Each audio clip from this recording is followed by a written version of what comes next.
अतीत से लेकर वर्तमान तक दुनिया में कई ऐसे शासक रहे हैं जिन्होंने सत्ता के मद में चूर होकर अनेकों अक्षम्य अपराध किए हैं। ऐसे कुछ शासकों की क्रूरता मानव इतिहास में सबसे खूंखार है। ये इतिहास के पन्नों से जानते हैं। ऐसे ही कुछ सबसे क्रूर नेताओं के बारे में। सत्ता के नशे की खुमारी सिर पर चढ़ती है तो यह अच्छे से अच्छे इंसान को एक अत्याचारी दरिंदा बनाकर छोड़ती है। ये शासक अनाचार और क्रूरता की सभी हदों को पार कर जाते हैं। पन्नों को देखें तो ऐसे कई शासक समय समय पर दुनिया के सामने आते रहे हैं। क्रूरता तो मानव इतिहास में सबसे खूंखार है। को महान बताया तो किसी दैत्य और असुरों से तुलना की।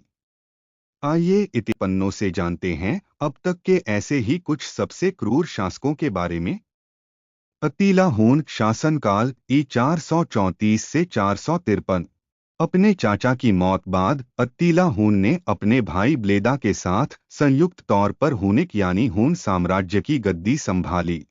साम्राज्य का तत्कालीन केंद्र वर्तमान हंगरी में केंद्रित है। अत्तीला ने अपने शासनकाल में हून साम्राज्य का विस्तार वर्तमान जर्मनी, रूस, यूक्रेन और बाल्कन तक किया। ने रोमन समुदाय के लोगों पर भी खूब अत्याचार किए। अक्सर कहता था, वहां जहां से मैं गुजरा हूं वहां घास कभी नहीं बढ़ेगी। चंगेज खान शासनकाल 1206 से 1227। चंगेज खान बाल्यकाल में एक गुलाम की तरह रहा। अपनी किशोरावस्था के दौरान उसने मंगोल जनजातियों को एकजुट किया। के बाद आक्रमण करते हुए मध्य एशिया और चीन के एक बड़े हिस्से को जीत लिया। इतिहास के पन्नों में उसकी शासन शैली को क्रूर बताया गया है। इतिहासकारों का कहना है कि उसने सामूहिक रूप से लोगों का नरसंहार किया था।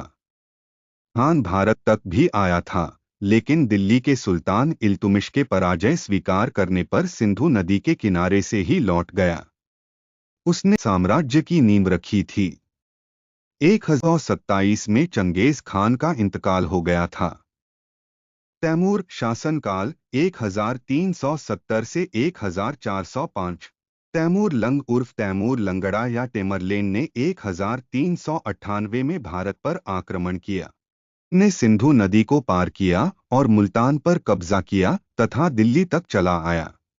ने आधुनिक ईरान, सीरिया सहित पश्चिमी एशिया के एक बड़े हिस्से से तक सैन्य अभियानों का नेतृत्व किया।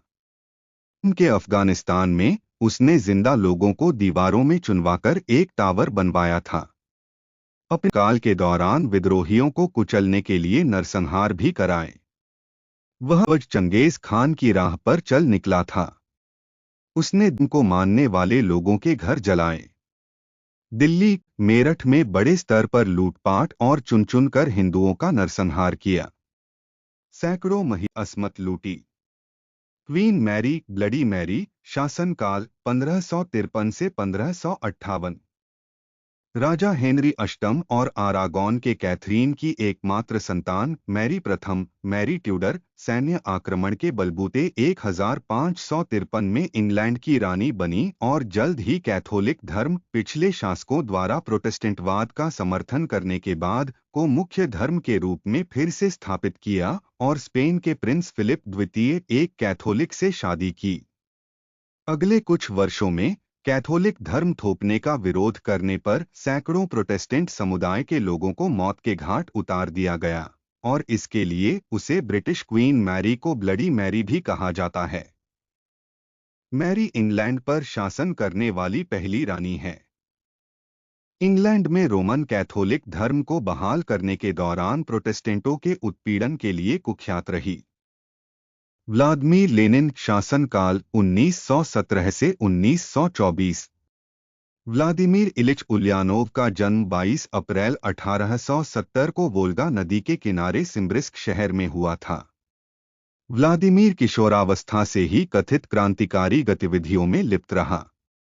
सेंट पीटर्सबर्ग से निर्वासन के बाद साइबेरिया पहुंचा और शादी के बाद 1901 में लेनिन नाम अपनाया। करीब 15 साल पश्चिमी यूरोप में गुजारने के दौरान वह Russian social democratic workers party के बोल्शेविक धड़े के नेता बन गया। 1917 में सोवियत रूस में लेनिन के नेतृत्व वाले सशस्त्र विद्रोहियों ने जारशाही सरकार को उखाड़ फेंका। इसे अक्टूबर क्रांति के तौर पर जाना जाता है। लेनिन के हाथ में सत्ता आ चुकी थी, लेकिन 3 साल तक रूस में गृहयुद्ध चलता रहा। क्रांति, युद्ध और अकाल की अवधि के दौरान लेनिन ने देश